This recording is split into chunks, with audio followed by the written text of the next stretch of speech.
मंच पर विराजमान पूजनीय संत समाज,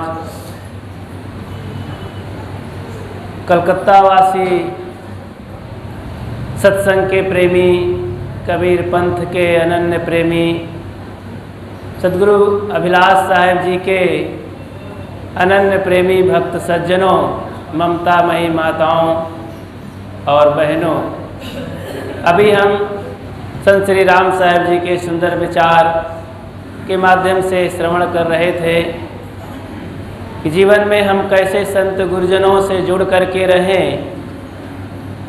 आप सबके बीच में मैं कुछ निवेदन करूं।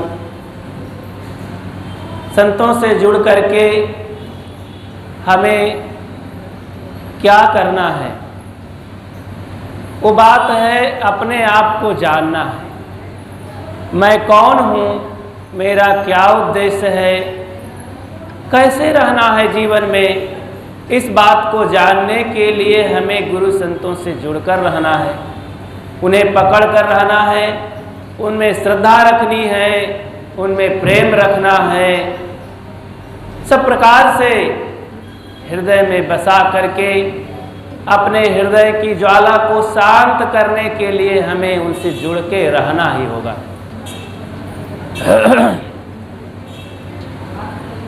सबसे पहले बात करें कि अपने आप को जान करके क्या होगा। अपने आप को जान करके वो बात बन जाएगी, वो काम हो जाएगा जो कभी नहीं हुआ है, जो हो जाने के बाद सारा काम हो जाया होता है। सब काम ही बन जाते हैं। अपने आप की विस्मृति के कारण ही तो सारी समस्याएं हैं। इसीलिए तो हम भटक रहे हैं। व्यवहारिक क्षेत्र से लेकर आध्यात्मिक क्षेत्र तक चारों तरफ भटकाव है, भूल है, दुख समस्या है। तो केवल एक बात के कारण, वो है आत्मविस्मृति। आत्मा को भूल गए हैं, अपने आप को भूल गए हैं। इसीलिए चारों तरफ हम हाथ मार रहे हैं कि वो चीज़ कहाँ मिलेगी, वो शांति, वो सुख, वो समस्या का समाधान कहाँ होगा। बस इसी बात को जानने के लिए, समाधान के लिए गुरु संतों से जान करके, जुड़ करके रहना होगा। अब कैसे गुरु संत हों, ये भी बात जान लेनी होगी। आप एक बात समझ लें कि जब आप गाड़ी चलाते हैं, गाड़ी बिगड़ जाती है, उसके लिए एक अच्छा कारीगर, अच्छी दुकान, अच्छे मैकेनिक के पास जाते हैं। जब गाड़ी खरीदते हैं तो अच्छी कंपनी खोजते हैं, ब्रांडेड हो। जब गाड़ी में तेल डलाते हैं तो भी अच्छा तेल हो, कि मिलावट वाला तेल होना चाहिए। हर आदमी को यही दिमाग में होता है कि भाई जहाँ अच्छा तेल, ऑयल मिलता हो वहीं पर हम चलें। कौन सी पेट्रोल टंकी है भाई? जहाँ पर अच्छा मैकेनिक इंजीनियर हो वहीं पर अपनी गाड़ी को ले चलें, सुधरवाएं, वारहालिंग करवाएं।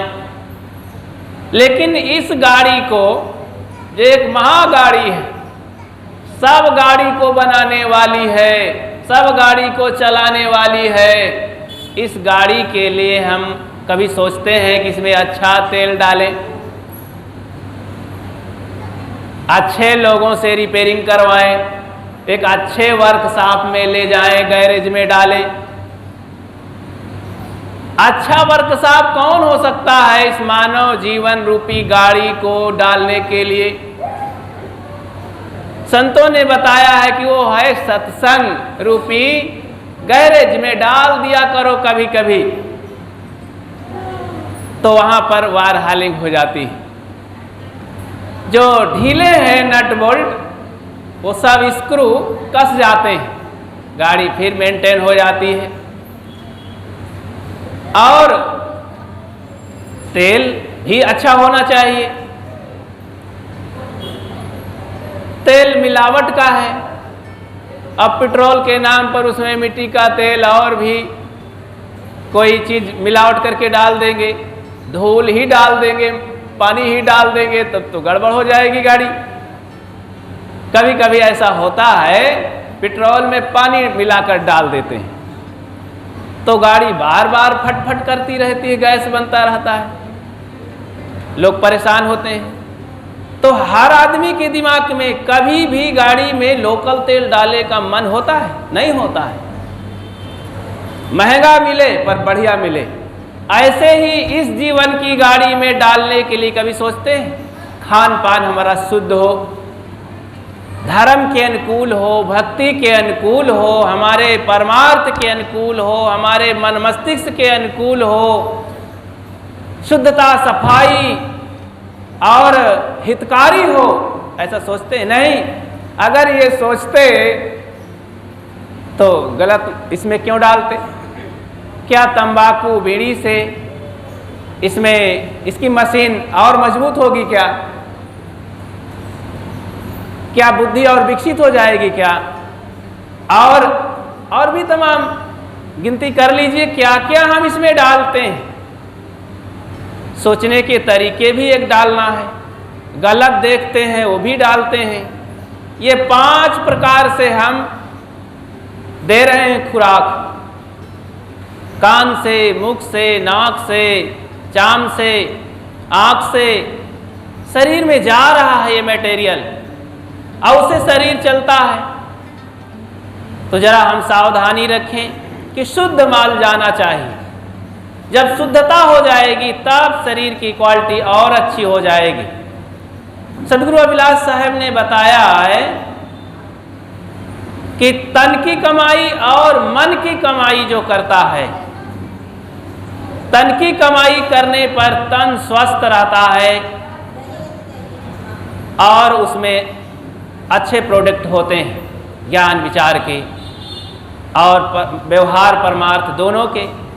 मन की कमाई जो करता है, मन में शांति, सद्गुण, सदाचार, मुक्ति, गति पैदा होते हैं, विकसित होते हैं। दोनों की कमाई करना चाहिए। तो शरीर की भी हम कमाई नहीं कर रहे हैं। शरीर की जो कमाई है वो भी बड़ी बेढंगी है। शरीर की कमाई है उसका अपना संयम, नियम और उसके प्रकृति के अनुसार खाना पीना, लेना देना, जीना। मन की कमाई है कि मन को हम थोड़ा सत्संग में लगाएं, ध्यान करें, संयमित जीवन जी करके श्रद्धा, भक्ति, प्रेम, एकता, सद्गुण, सदाचार पैदा करें। ये मन की कमाई होगी। मन की कमाई से ये सब पैदा हो जाएंगे और जो विनाशक तत्व हैं, काम, क्रोध, लोभ, मोह, ये सब नष्ट हो जाएंगे। इसलिए मन की कमाई करना है। तन की कमाई करने के लिए आप सुबह निकलते हैं, घर में बैठते हैं, एक्सरसाइज करते हैं। तन की कमाई करने के लिए तो बाबा रामदेव महाराज ने तो पूरा देश विदेश में अपना अभियान चलाया। तन की कमाई है, ज़्यादा और कुछ नहीं उसमें, वो भी ठीक है। लेकिन मन की कमाई के बिना ये तन क्या करेंगे? बहुत मजबूत गाड़ी, बहुत कीमती गाड़ी हो, लेकिन चलाना कैसे, जाना कहाँ, कहीं ना पहुँचे। इतनी कीमती गाड़ी, इतना ठोस गाड़ी, मजबूत गाड़ी बनवा करके, खरीद करके क्या करेंगे? तो बहुत कीमती गाड़ी हो जाने से लोग देखने आएंगे, तमाशा बन जाएंगे, और क्या होगा? उससे काम जब करना नहीं आता है, कहाँ पहुँचना है, कहाँ जाना है, यही नहीं पता है। बहुत मजबूत कीमती गाड़ी हो जाने से यात्रा तो वहीं तक होगी। मन हमारा स्वस्थ जब तक होगा, जब नहीं होगा तो सब बीमारी बनी रहेगी। तो मन को ठीक करने के लिए हमें संत गुरुजनों के पास सत्संग में अच्छे क्वालिटी के जो संत हैं, बोधवान, रहनी संपन्न, संयमी, सदाचारी, ब्रह्मचारी, ऐसे संतों के पास जा करके जो त्याग तप करके अपने जीवन को ठीक कर लिए हैं, तन मन दोनों को ठीक करके एक आदर्श देते हैं, समाज के लिए प्रेरक हैं, प्रकाश स्तंभ हैं, उन महापुरुषों की शरण में अपने को डाल करके, उनको पकड़ करके, उनको अपना आदर्श मार्गदर्शक बना करके जीवन को जब चलाएंगे तब हमारा जीवन अच्छा होगा। तो तन को भी ठीक करें और मन को भी ठीक करें। मन को ठीक करने के लिए हमें संत गुरुजनों को पकड़ना है। जब उनको पकड़ लेंगे तो ये पता हो जाएगा कि आखिर मैं कौन हूं, अब मुझे क्या करना है। जिंदगी में जिंदगी का राज पाना चाहिए, मन और इंद्रियों को स्वच्छ रखना चाहिए, असत्य और आसक्ति का त्याग करना चाहिए, अपने को जान करके मस्त रहना चाहिए। जिंदगी का रहस्य होना चाहिए मैं कौन हूं, मेरे जीवन का उद्देश्य क्या है, इस बात को जान लेना, इसके रहस्य को जानना है। शांति को पा लेना, अपने स्वरूप में समाहित होना, स्थित होना इस जीवन का रहस्य है। रहस्य पाना है, ये काम होगा संयम सदाचार संत गुरुजनों की कृपा से, उनके सहयोग से और मन इंद्रियों के संयम से। ये बात जब बन जाती है तो ये सब अंधविश्वास और खान पान और ये सब सुधारने में देरी नहीं लगती है। कैसे नहीं देरी लगती है? जैसे एक विद्यालय के पास एक व्यापारी ठेला लगा करके चना की पुड़िया पैकेट बना बना करके बेच रहा था। ध्यान दें, एक व्यापारी छोटा सा गरीब आदमी ठेला लेकर के चना, भुना हुआ चना बेच रहा था, पुड़िया बना करके 1-1 रुपये पुड़िया, 1 रुपये पुड़िया बेच रहा था। तो दोपहर को छुट्टी हुई, बच्चों का लंच हुआ और बच्चे निकले आए, सैकड़ों बच्चे आ गए और अंकल जी हमें एक पुड़िया दीजिए, अंकल हमें एक पुड़िया दीजिए। अब अंकल जी तो पुड़िया बनाए रखे ही थे, पकड़ाने लगे एक पुड़िया बहुत बच्चों को दे दिए। अब पैसा लेने का समय कहाँ है? अरे दीजिएगा पैसा, लीजिए खाइए चना। सबको पकड़ाए। इतने में अखबार वाला आया एक और चिल्लाया अपना लाउड स्पीकर लगा करके, भाइयों भाइयों आज का अखबार पढ़िए, आज किसी इंसान की फला नाम से उसकी लॉटरी खुल गई है 2 लाख की।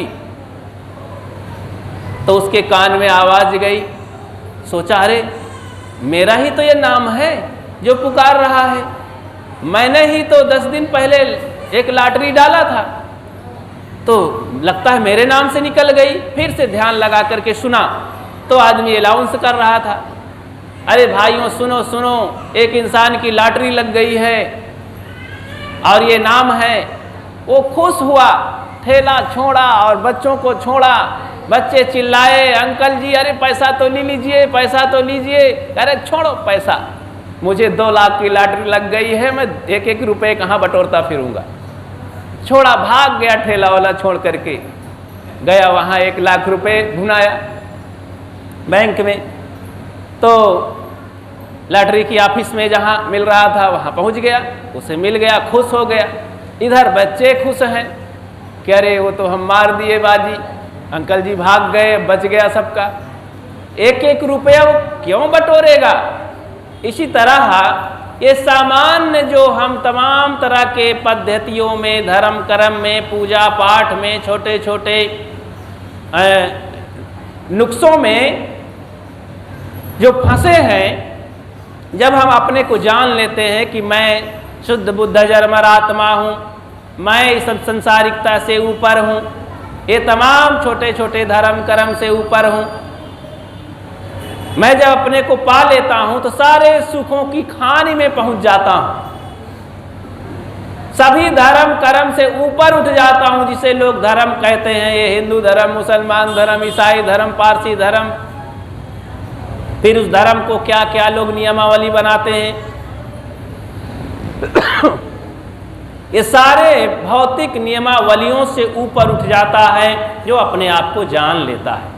फिर वो किसी से राग द्वेष क्यों करेगा, क्योंकि राग में भी बंधन है, झंझट है, और द्वेष में तो झंझट है ही है। किसी से प्रेम करो तो वो भी समस्या, अब किसी से बैर करो तो और समस्या, दोनों झंझट हो जाती है, समस्या हो जाती है सुखी जीवन जीने में। तो जब अपने आप को जान लेते हैं, अपने में समाहित होते हैं, तो इन सारी समस्याओं का समाधान मिल जाता है। हम छोटे छोटे तमाम धर्म के नुक्सों को छोड़ करके अपने आप में शांत रहते हैं, किसी से राग द्वेष नहीं करते हैं। तो इसलिए हमें जानना है कि मैं कौन हूं। अपने आप को जानने के लिए हमें संतों से जुड़ना है, सत्संग में आना है, जीवन के उद्देश्य को समझना है। अब जीवन का उद्देश्य अपने आप को जानना है, जान करके उसी में समाहित होना है, ये हमारा उद्देश्य है। शांति में जीवन जीना। अब ये प्रकृति के बंधन में हम लोग हैं, जान करके भी अब जान नहीं निकलती है। ज्ञान हो गया गुरु का, सत्संग में समाहित हो गए, फिर भी तो अभी जीना है ना। आप सबके बीच में जीना है, खाते पीते रहना है, बोलते बतियाते रहना है। अब बोलना है, बतियाना है, खाना है, पीना, तो समस्या फिर बनेगी। प्रकृति और पुरुष का ऐसा फंसाव है, जकड़बंदी है, अलग अलग दोनों नहीं जल्दी दिखाई देते हैं, लेकिन है अलग अलग। जब तक इस शरीर में आत्मा है, जैसे देखो ये हाथ फंसा हुआ है, निकल ही नहीं रहा, लेकिन जब ज्ञान होता है तो निकल जाता है, फंसा ही नहीं है। तो जब तक प्रकृति में है ये पुरुष फंसा हुआ, तब तक इसी में जीना है, तो कला सीख के जीना है, जीने की कला रखनी है। प्रकृति हमें गिराती है। देखो कि कितना भी कमरा बंद कर दो, इसको एक एक खिड़की बंद कर दो, एक महीने के बाद आओ तो देखोगे कि सब कुछ यहाँ गंदा मिलेगा, धूल कचड़ा से सना हुआ मिलेगा। कहाँ से आ गया? तो प्रकृति का नियम है, गंदा होगा ही, धूल दूषित होगा। ऐसे ही यहाँ देख रहे सुनते कितनी भी सावधानी से रहो, तो सफाई करना हमारा भी धर्म है। मनुष्य का ये मानवीय धर्म होना चाहिए, उसे ही मनुष्य कहते हैं, अन्यथा वो पशु है। क्योंकि पशु प्रकृति में जीता है, अब प्रकृति गंदगी हमें देती है, और मानवता का ये धर्म है उस गंदगी को साफ करे, बार बार साफ करे। शरीर को नहीं नहलाएंगे तो उसकी दुर्दशा होगी, कपड़े नहीं साफ करेंगे तो गंदा हो जाएगा, घर में झाड़ू नहीं लगाएंगे तो गंदगी से भर जाएगा। इसी तरह मन में सफाई नहीं करेंगे, अच्छी बात नहीं सोचेंगे, सत्संग नहीं करेंगे, दान धर्म करके मन को प्रसन्न नहीं करेंगे, मन को शुद्ध नहीं करेंगे, तो मन गंदा ही हो जाएगा। इसीलिए हमें संतों की जरूरत है, सत्संग में जरूरत है, गुरु ज्ञान की जरूरत है, संत गुरुजनों को पकड़ने की जरूरत है, ताकि हम अपने को जान सकें और अपने उद्देश्यों की ओर बढ़ सकें, जीवन जीने की कला सीख सकें। जब कला आ जाती है तो बहुत सारी समस्याओं का समाधान हो जाता है। तो हम विपत्तियों से भी लड़ने की कला जान लेते हैं और उसमें भी सुखी बन जाते हैं। विपत्तियों को भी स्वीकार लेते हैं, दुखों को भी स्वीकार करके, और सोचते हैं कोई समस्या नहीं है, कोई दुख नहीं है, कोई परेशानी नहीं है। और जब कला नहीं मालूम होती जीवन जीने की, वो युक्ति नहीं मालूम, तो छोटी छोटी परेशानियों में हम लड़ झगड़ करके और अपने को बहुत समस्याओं में डाल देते हैं। जैसे एक व्यापारी था, व्यापारी पंखा बेच रहा था। ये गर्मी लगती है तो हाथ वाला पंखा बेच रहा था, और उसकी विशेषता बता रहा था, भाई इस पंखे को खरीदिए, पंखा 100 साल चलेगा, एक टूटने वाला नहीं है, 100 साल पंखा चलेगा, ये इसकी विशेषता है। तो कोई नहीं खरीद रहा था, कोई विश्वास ही नहीं कर रहा था, 100 साल कैसे चलेगा भाई, एक राजा खरीद लिया। राजा को पैसे की चिंता नहीं, उसने कहा 100 साल वाला पंखा चलो खरीद लेते हैं 100 रुपये में। 100 रुपये में खरीद लिया। तो खरीद करके और घर गया राजा। व्यापारी तो चला गया अपने घर, उसी नगर का वो व्यापारी था, परिचित था। राजा 100 रुपये में एक हाथ का पंखा खरीदा, ले गया। गर्मी का दिन था, अपने पलंग पर लेटा और शाम को चलाने लगा। पहली बार वो पंखा चला रहे थे। वैसे तो मजदूर लोग चलाया करते थे, लेबर लोग, लेकिन उस दिन अपने हाथ से चला रहे थे। जैसे झटका से पंखा चलाया तो पंखा इतना कमजोर बना था कि टूट गया, निकल गया। राजा को बड़ा क्रोध आया। ये 5-2 रुपये का पंखा 100 रुपये में हमने खरीदा, 100 साल चलने वाला, ये तो आज ही टूट गया। तुरंत सिपाहियों को सुबह भेजा, कहा उसको पकड़ कर लाओ व्यापारी को। व्यापारी आया, कहे हुजूर क्या बात है? कहे तूने हमें धोखा दिया, 100 साल कहा करके और हमें पंखा दिया इतना महंगा, ये तो अभी टूट गया। कहे हुजूर ये पंखा तो 200 साल चलता, लेकिन आप चलाने का तरीका नहीं मालूम है। बोले कैसे चलाना चाहिए? कहे पंखे को आप कैसे चलाते थे? बोले ऐसे ऐसे चलाते थे। कहे यही तो बात है, पंखे को हिलाना नहीं है, डुलाना नहीं है, पंखे को सीधा रखना है सामने और सिर को हिलाना है, तब पंखा 200 साल चल सकता है। आप भी ऐसा चलाकर देख लेंगे, 200 साल चलेगा। पंखे को सीधा रखना है, सिर को हिलाना है। मतलब एक चुटकुला हुआ, समस्याओं से घबराना नहीं, आक्रमण नहीं करना है, उसे स्वीकार लेना है। चलो जी ये हमारा ही सही, कहीं ना कहीं तो रहा ही होगा, स्वीकार लेते हैं। समस्या बहुत छोटी हो जाएगी, चूर हो जाएगी, कोई बात नहीं। आपके परिवार में छोटी छोटी तमाम समस्याएं हैं, पत्नी ने कुछ कह दिया, बच्चे ने कुछ गलती कर डाला, बहू ने कुछ गलती कर डाला, समस्या बन गई, स्वीकार लीजिए, कोई बात नहीं, सहन कर लीजिए, समस्या हल हो गई। लेकिन जब समस्या से आप टकराएंगे, तर्क में पड़ेंगे, जिद करेंगे, लड़ जाएंगे तो समस्या बढ़ जाएगी। तो इस तरह का जीवन जीने में तो आप बहुत पूरी जिंदगी निकाल देंगे, आराम से हंसते मुस्कुराते रहेंगे, कहीं कोई टेंशन नहीं। तो आध्यात्मिक जीवन, संत गुरुजनों के संग में लगने से जीवन हमारा पूरा जीवन हंसी खुशी से निकल जाएगा, अपने आप का पता भी चल जाएगा, जीवन भी आराम से समाप्त हो जाएगा और यहाँ एक आदर्श रह जाएगा और हमारा जीवन सार्थक होगा। इन्हीं बातों के लिए और ऐसा जीवन जीने के लिए हमें ये मानव जीवन मिला है और ये काम करें। सत्संग में आकर के, संत गुरुजनों से जुड़ करके मैं अपनी बात को यह विराम देता हूँ। आप सबको बहुत बहुत धन्यवाद। आप सत्संग में आए, संतों की बात को श्रवण किए। मेरी ओर से सबको बहुत बहुत प्रणाम और सादर साहेब बंदगी। बोलिए सद्गुरु देव की जय।